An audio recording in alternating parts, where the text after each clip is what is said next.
Welcome into the Bunker podcast. I just wanted to talk to you guys about what's going on with markets today and what's going on in the economy. It's a pretty crazy world out there. So, sit back, enjoy, and, try not to think too much about what's going on out there.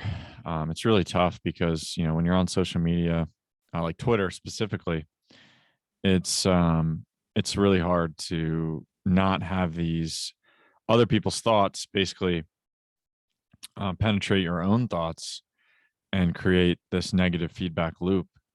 Um, and to be honest, I'm thinking of deleting my Twitter again. I did it for Lent, and I would like to do it again potentially because there's just so much negativity, and things are just going to get worse. With the economy, with energy prices rising, with geopolitical concerns, with the Federal Reserve tanking the stock market on purpose, and just things that are beginning to come out in terms of crypto. And we're in this spot where we sort of have to either go in the direction of positivity, where we can control our thoughts ourselves, or we are going in the direction of negative thoughts where we are subjected to thoughts from other people. Okay. So what you put into your conscious, and you have control of that, it seeps into your subconscious. And then that's how you come up with results. So if you feel like you're having anxiety, or you feel like you're maybe depressed, just remember that we have the ability to get out of that by thinking positively and by reacting positively to events, to things. And Twitter sort of creates this weird atmosphere where we're not really able to control necessarily what we're seeing on there. We can follow certain people, but we don't know what they're going to say. And I've probably been, giving people issues with this myself, because I'm very open, and it kind of just gives me a place to throw down my thoughts. But in reality, we should probably just be journaling. That's probably where we should be putting down our thoughts, because we think of our thoughts as like this big, big thing, right? But in reality, it may be a small thing. And on the paper where we write it down, it may be small. So there's certain things like that. I just wanted to throw that out there just to give some advice to people in these times. And let's get into just some of my thoughts on the markets. So, we're seeing oil spike. This was kind of an obvious thing. I was looking at the charts, and we did see a sort of bull flag forming. We've now broken out of that bull flag, and I'll show you that in a minute. We can look into all the different charts. We're going to look into housing. We're going to look into oil, S&P 500, NASDAQ, Bitcoin, Ethereum, some altcoins. We're going to look into maybe some specific gold, gold miners, silver, because it really matters, in this time. And so, if you're tuning in, you understand that at this time, it really does matter to get people's opinions that have had success in the markets, like myself, people who have managed money like myself, people who have managed other people's accounts and, tripled their money, in a year and a half, investing in real estate, investing in gold, investing in crypto, all successful in all of those. And, not to mention the stock market as well, making calls that not a lot of people made. And we can take a look at some of those calls in a minute. But what I want to say is that if you've been at the gas pump, you know that prices have only increased since the Ukraine war. So crude oil, obviously was volatile in terms of trading. This was sort of probably the plunge protection team, or AKA the government, trying to knock down this price with fake, basically fake futures calls, but they weren't able to do it. Obviously, we had higher lows. We formed this wedge, and then now we are breaking out of that wedge. And so I called this a couple of weeks ago, but probably around here, I was saying, we're breaking out of this wedge. We obviously had some volatility in between there. We kind of formed another wedge, and then we broke out. So, basically Europe is having issues even sourcing oil. They're having major issues because obviously Russia is, one of the main producers of oil in the country, in the world. Obviously Memorial Day weekend, everyone's traveling. So we are going to see a lot of use coming in here. And we're also seeing Biden release like extra reserves or something. So it's going to be pretty funny to, just kind of see how this plays out. I actually bought a bunch of gasoline probably 4 months ago, as well as like a year ago even. And I'm just kind of sitting on it. I did put some fuel stabilizer in there, which you could still probably get away with. It's definitely it's too expensive to do that now. But it probably will go higher. So it's kind of an investment. So it is interesting for me to have that. I basically have it for generator purposes.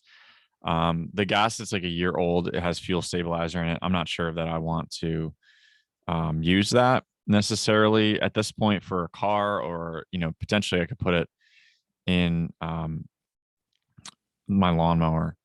But according to this guy, head of petroleum analysis for fuel savings at Gas Buddy, we are likely to see a 7 to 10% rise in gasoline demand today versus a week ago. Travelers start to hit the road for Memorial Day weekend. Under that would be soft. Anything above 15% would be surprising. Notably, while much has been made of the rise in wages, the average American worker can now only buy 7 gallons of regular gas per hour worked, less than half of what they could buy in May 2020 at the lowest buying power since 2014. This is going to affect the economy big time. Okay. And I think what we're seeing in crypto right now is that retail is completely gone. Now, does that mean that institutions will come in and scoop the dip? I do believe so. Do I believe that they want to scoop the dip at these levels? Potentially. I mean, the fact that we're just sitting at these lows for weeks at a time, to me, is very scary and bearish. And this is a classic bunched up sort of bear flag. And if we took the bottom of that we'll be conservative and just say the bottom of the triangle, we would get somewhere around 19,100, which is perfectly lined up with the moving averages. So when we're looking at the weekly, I should say it's not lined up maybe perfectly with that, but what it is lined up with is perfectly with that. And that is right when we broke out at the beginning of the bull market. And everything comes full circle in these markets.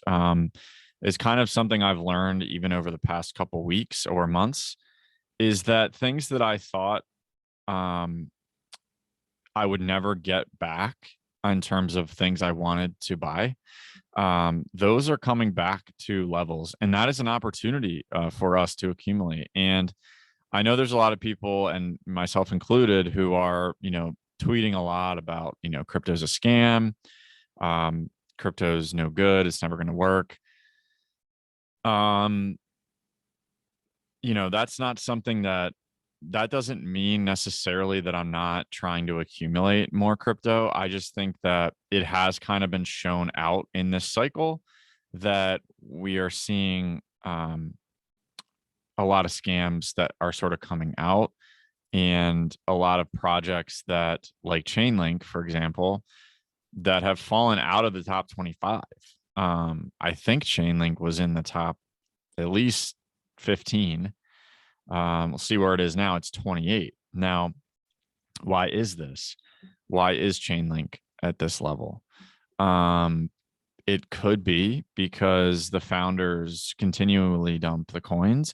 And the thing is that, like, it's kind of crazy that even a bear flag is forming here. I mean, this is basically telling me that the market is just dead. And, it makes me think, like, what is going on? Because this, in a bear flag formation, could dump to 120.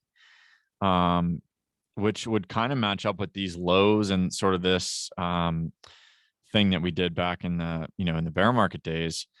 And it's just interesting. That's all. I mean, I think it's worth it to accumulate some of these coins, because who knows, right? Like if JP Morgan came out today and said that they're possibly going to integrate their blockchain with which, yeah, they do have a blockchain. I believe it's built on Ethereum, and they're going to integrate with DeFi potentially, which brings me to probably the next thing. But they're going to need Chainlink to do that. Okay, a lot of companies already use Chainlink.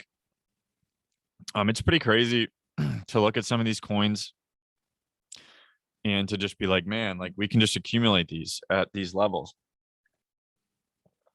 The thing is, though, it could be a long run. My base case is that we're in a long-term bear market. I would say another project that they would integrate with would be Aave.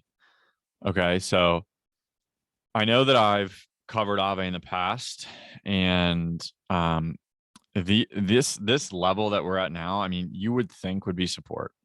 This is all the data that they even have on this, on gold price, but the difference is you can see, like, these levels in the 2020 era when I was accumulating some Aave at these levels at some point. Obviously, I sold at some point as well, because it just doubled and then tripled and then quadrupled.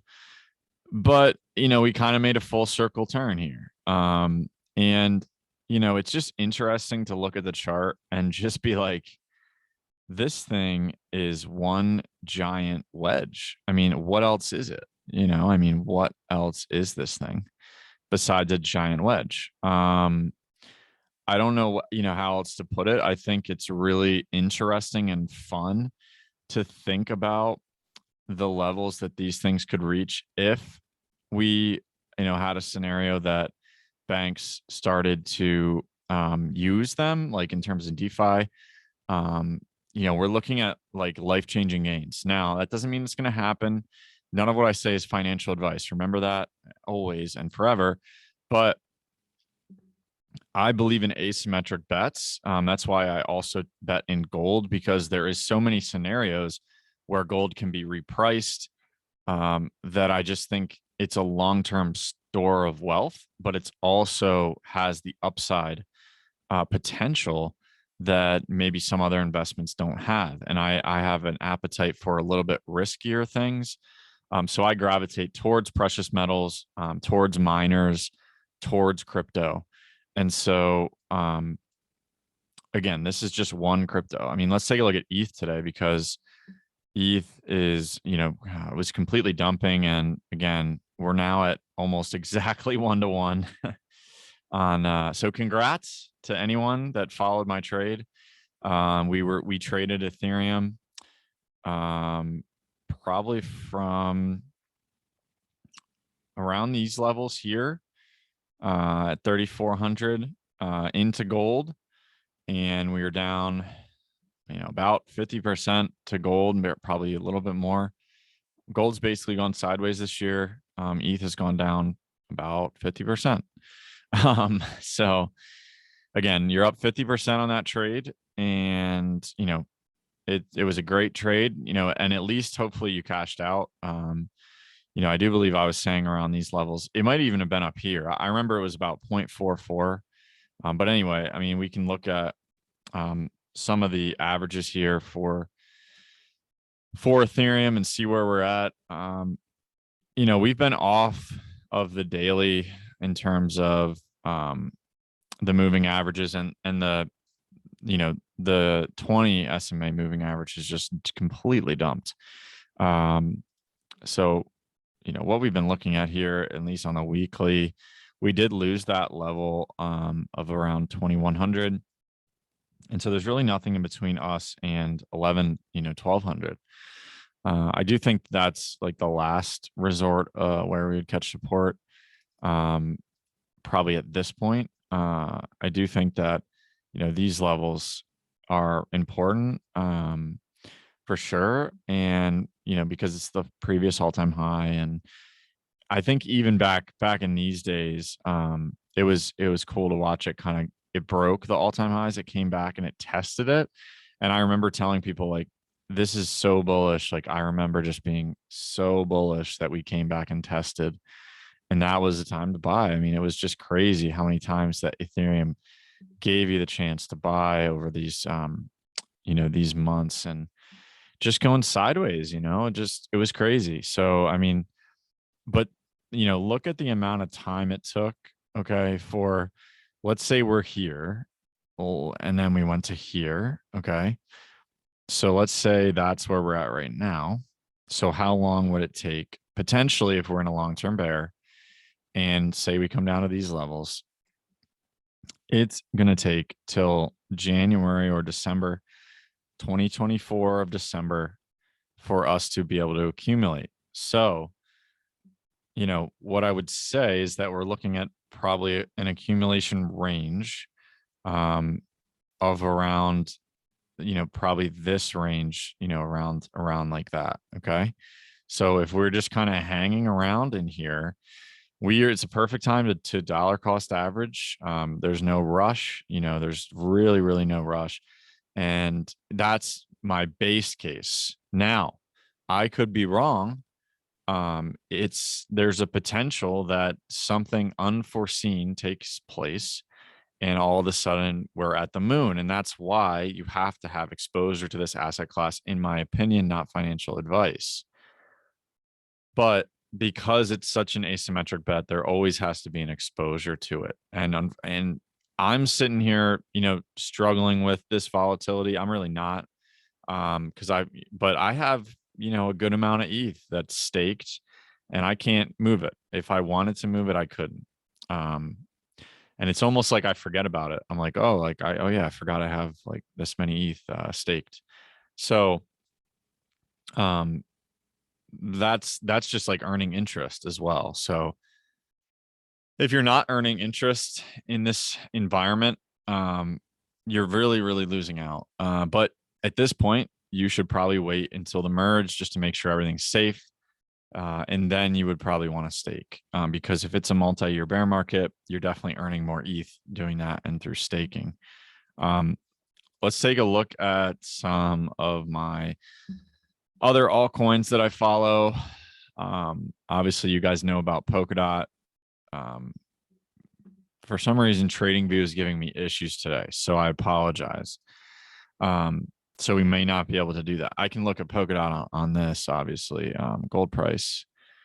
I think it's interesting, for sure, that Polkadot has now taken the reins from Avalanche. Avalanche was kind of always in the same range as Polkadot, and then when we got closer to like the end of the bull market, Avalanche was ahead and Polkadot was chilling. I do think Polkadot at this point has shown, I mean, we're talking about like a 60% gain, okay, if you went from Avalanche to Polkadot at the top of the bull market. So that, I mean, in itself should tell you something. I think it's also a 50% gain if you went from Solana to Polkadot. It's definitely a good gain if you went from Dogecoin to Polkadot. Although those have moved, I mean, Dogecoin needs to go below Polkadot, and for some reason, it's just hanging around, and it somehow hasn't gone below Polkadot yet. It just is hanging around. I guess this is support for this thing. I mean, it's pretty crazy to think this is kind of where the bull started for Doge. This was such an obvious sign. Obviously, this was the Elon Musk days. Again, I just think Polkadot through this bear is probably going to, obviously it doesn't look good here. It's just kind of stair stepping down. But the support levels obviously are, down here, which we hit. Okay. And, I don't know if we'll even, and then I would say here, right there for sure. So yeah, if we're going to be in a multi-year bear, it's almost exciting. I mean, I'm excited to be in a multi-year bear. I don't know about you guys, but this is the opportunity of a lifetime potentially. And you might not even have to put that much money into it. That's the cool thing. You may get away with just dollar cost averaging into all these altcoins with like $50 to $100 a month. And I still think your weighting should be heavily ETH and Bitcoin if you want. For me, I don't do any Bitcoin, but I think that probably makes sense for a bear market. I think Bitcoin will outperform altcoins, but for me, that's what I want. I want altcoins to die. Maybe that's why I'm like fudding it so much and spreading fear on Twitter about altcoins or whatever, because I just really want to accumulate them lower. Like I really, really, really want Polkadot to go to $5. In fact, I think the level that I really want is I think it's like 547, I want to say. We could even look at the trend based I think extension for this is, yeah, it's like 535, and that might not even be perfectly correct, but it's something like that. I mean, even if we did it from here, yeah, it's like, so yeah, it's around 536 or so. That kind of matches up with this like accumulation range, which is this is where I was buying Polkadot. And I don't even know when I got out. Probably like around here, or I don't even know, somewhere. But I've sort of been in and out of Polkadot throughout its lifespan. And the thing is, though, too, is and what I want to emphasize is that crypto is not all about charts. Okay, so crypto is about Web3, and Polkadot basically invented Web3. At least Gavin Wood, he invented the term Web3.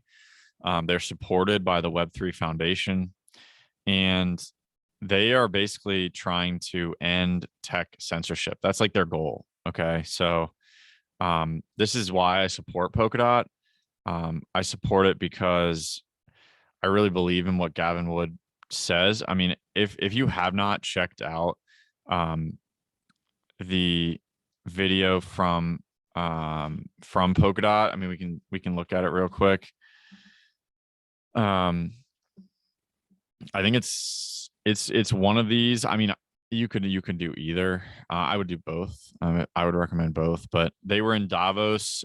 Sort of an interesting dichotomy of them being in Davos, and also the World Economic Forum being there, trying to create this more centralized world, and we have Polkadot in Davos trying to create a more decentralized world where we own the data and we're in possession of that for ourselves, and we don't have to be tracked on every carbon molecule that we're consuming or using. So I would recommend checking these two videos out. Gavin Wood, he's a freedom advocate. He's all for the liberty movement, and that's why I, personally, like him and support Polkadot. I said we could look at some gold miners. For some reason, TradingView is not working for me. I apologize. We can just look at like the gold price potentially here. If this, I don't know why TradingView is doing this, but it's good to get a fresh chart as well. What I would say is that looking at this on the weekly, it doesn't look great. Unfortunately, this is a gravestone doji that's forming. We have about another day, but again, I'm bullish on gold long term. So for me, we're looking at like a pretty good cup and handle formation here, and hopefully you guys can see that we're basically consolidating around previous all-time highs, and that's kind of what we've been doing. This, it's almost like we're forming a cup and handle within a cup and handle. So if you look at this as a cup and handle, and then this is a cup and handle, it's a really, really bullish chart. And I think everyone knows that at this point. So, I do expect gold to run at some point to 2600. That's probably where I'll sell some. And then we might correct back to these levels where we're at right now. People will think we're in a bear market, and then we will explode to 6,000 is my prediction by 2030. So this is a long-term trade. It's a storehold of wealth with the upside. So it's kind of like a savings account, in my opinion. This is, where I save money is gold and silver. We can also look at the silver price as well. And, silver is also putting in the same doji. So sort of weak in terms of, oh, this is gold again for some reason. I apologize.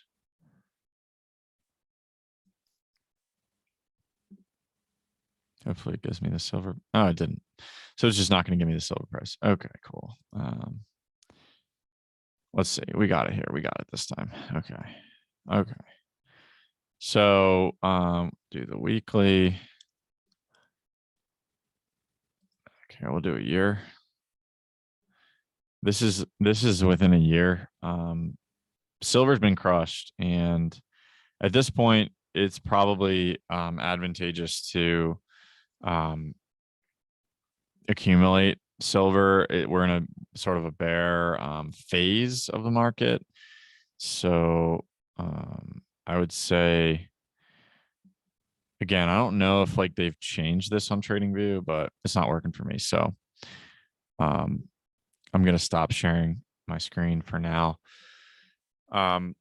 So again, continue to accumulate. Like I've been saying, crypto, is the future, Web3, but it has to be the right things, it has to be the right coins, because there's 10,000 of these things. They're not all going to work. It's definitely fun to see them go down after we've gotten out, but you can't be greedy.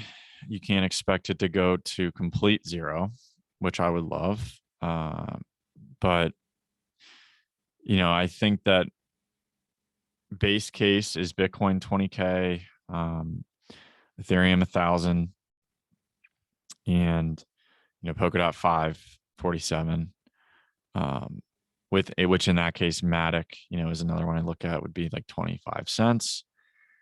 That's, I don't know if that will happen. There's very big investors who are in on these coins. So, they are still participants in this market. I do think that retail, sort of dumped on institutions this past cycle for sure, which is kind of cool. That we dumped on these people who thought, oh, this is the future, and they basically got conned at the top of the bull, like Kevin O'Leary, who put like 20% of his net worth into crypto and it went down 50% from there. And so, for him, he just adds from his cash position, he adds another, 10% because it went down half. So he has to get it back to 20. That's how he operates. So we're waiting for regulations to come in. If regulations come in, regardless of if anyone thinks it's bullish or bearish, that will be bullish for crypto. What we want is any type of regulation to come in, anything. If they start to just like clean up some of these scam coins, that would be outstanding. And we'll see, who's,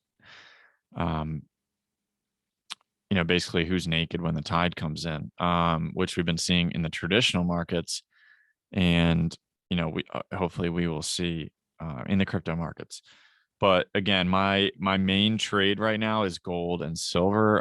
Silver is sort of just like an emotional play. I'm more concerned with gold right now, gold miners, and sort of seeing where that could take us. I know it's kind of a longer term trade. You have to have patience. It's not like crypto at all.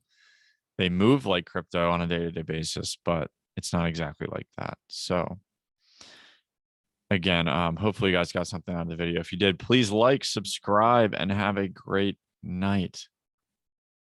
Bye-bye for now.